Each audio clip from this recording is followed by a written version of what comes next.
राधे राधे, जय श्री कृष्ण, जय एकादशी। हिंदू धर्म में एकादशी का बहुत अधिक महत्व होता है। इस बार की एकादशी देवउठनी एकादशी है। कार्तिक मास के शुक्ल पक्ष में पड़ने वाली इस एकादशी का अधिकतम महत्व होता है।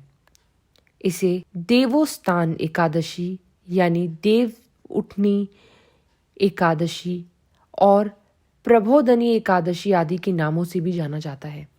इस दिन भगवान शालिग्राम और माता तुलसी का विवाह भी किया जाता है। देवउठनी एकादशी व्रत कथा का पाठ करने से मोक्ष की प्राप्ति होती है। आइए जाने देवउठनी एकादशी व्रत की कथा। एक राजा के राज्य में सभी लोग एकादशी का व्रत रखते थे। प्रजा तथा नौकर चाकरों से लेकर पशुओं तक को एकादशी के दिन अन्न नहीं दिया जाता था। एक दिन किसी दूसरे राज्य का एक व्यक्ति राजा के पास आकर बोला, महाराज कृपया करके मुझे नौकरी पर रख ले। तब राजा ने उसके सामने एक शर्त रखी थी कि ठीक है रख लेते हैं, किंतु रोज तो तुम्हें खाने को सब कुछ मिलेगा, पर एकादशी को अन्न नहीं मिलेगा। उस व्यक्ति ने उस समय हाँ कर ली, पर एकादशी के दिन जब उसे फलाहार का सामान दिया गया तो वह राजा के सामने जाकर गिड़गिड़ाने लगा, महाराज इससे मेरा पेट नहीं भरेगा, मैं भूखा ही मर जाऊंगा, मुझे अन्न दे दो। राजा ने उसे शर्त की बात याद दिलाई, पर वह अन्न छोड़ने को राजी नहीं हुआ। तब राजा ने उसके आटा दाल चावल आदि दिया। वह नित्य की तरह नदी पर पहुंचा और स्नान कर भोजन पकाने लगा। जब भोजन बना लिया तो वह भगवान को बुलाने लगा, आओ भगवान भोजन तैयार है। उसके बुलाने पर पीताम्बर धारण किए भगवान चतुर्भुज रूप में आ पहुंचे और प्रेम से उसके साथ भोजन करने लगे। भोजन करके भगवान अंतर्ध्यान हो गए और वह अपने काम पर चल गया। 15 दिन बाद अगली एकादशी को वह राजा से कहने लगा कि महाराज मुझे दुगना सामान दीजिए।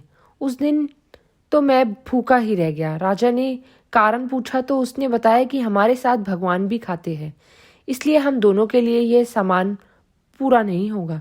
यह सुनकर राजा को बड़ा आश्चर्य हुआ। वह बोला कि मैं नहीं मान सकता कि भगवान तुम्हारे साथ खाते हैं। मैं तो इतना व्रत रखता हूँ, पूजा करता हूँ, पर भगवान ने मुझे कभी दर्शन नहीं दिए।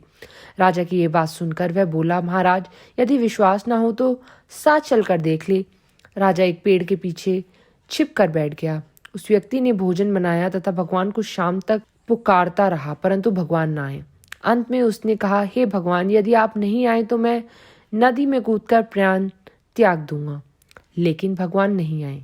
तब वह प्राण त्यागने के उद्देश्य से नदी की तरफ बढ़ा। प्राण त्यागने का उसका दृढ़ इरादा जान श्री भगवान ने प्रकट होकर उसे रोक लिया और साथ बैठकर भोजन करने लगे।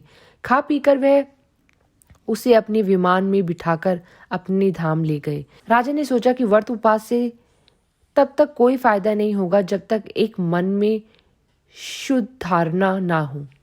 इससे राजा को ज्ञान मिला। वह भी मन से व्रत उपवास करने लगा और अंत में स्वर्ग को प्राप्त हुआ। तो बोलिए एकादशी माँ की जय। जय देवउठनी एकादशी माँ। इस एकादशी का एक और महत्व है। इस दिन देव उठते हैं, यानी कि श्री विष्णु भगवान अपनी निद्रा से जागते हैं। तो बोलिए देवउठनी एकादशी की जय। जय एकादशी माता। राधे राधे, जय श्री कृष्ण।